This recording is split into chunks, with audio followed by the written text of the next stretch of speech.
I'm 5 years old, and I am very proud. My father has just built the best outhouse in our little village in Ukraine. Inside, it's a smelly, gaping hole in the ground, but outside, it's pearly white formica, and it literally gleams in the sun. This makes me feel so proud, so important, that I appoint myself the leader of my little group of friends, and I devise missions for us. So we prowl from house to house, looking for flies captured in spider webs, and we set them free. 4 years earlier, when I was 1, after the Chernobyl accident, the rain came down black, and my sister's hair fell out in clumps, and I spent 9 months in the hospital. There were no visitors allowed, so my mother bribed a hospital worker, she acquired a nurse's uniform, and she snuck in every night to sit by my side. 5 years later, an unexpected silver lining. Thanks to Chernobyl, we get asylum in the US.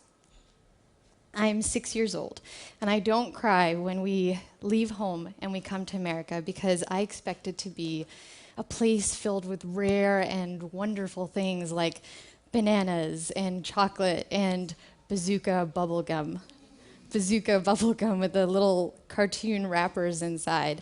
Bazooka that we'd get once a year in Ukraine, and we'd have to chew one piece for an entire week.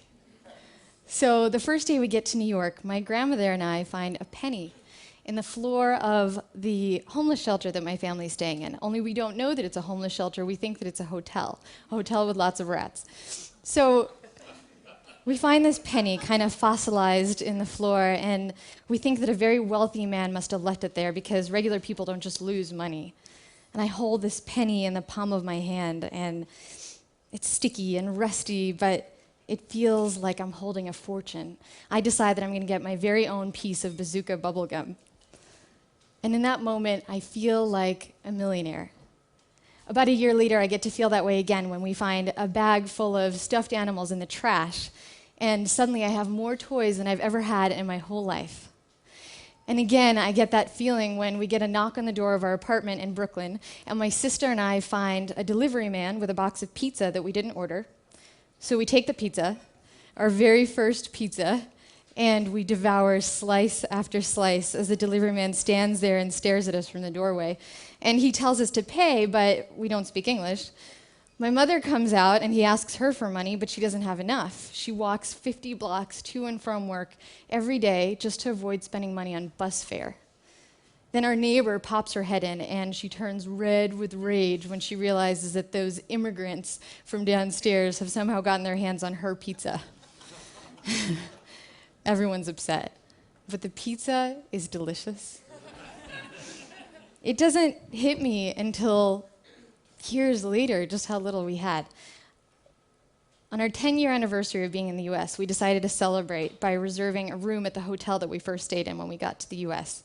The man at the front desk laughs, and he says, "You can't reserve a room here. This is a homeless shelter."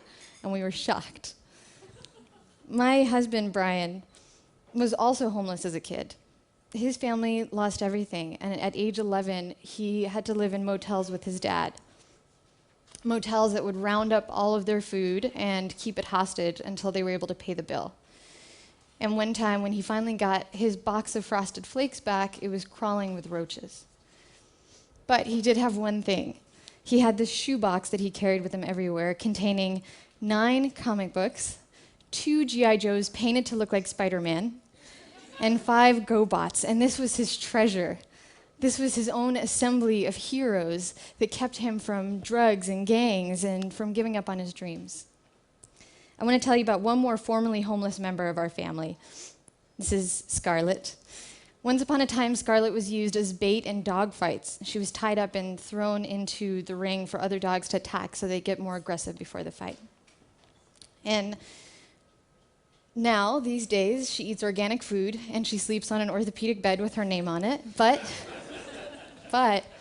when we pour water for her in her bowl, she still looks up and she wags her tail in gratitude. Sometimes Brian and I walk through the park with Scarlett, and she rolls through the grass, and we just look at her, and we look at each other, and we feel gratitude We forget about all of our new middle class frustrations and disappointments, and we feel like millionaires. Thank you.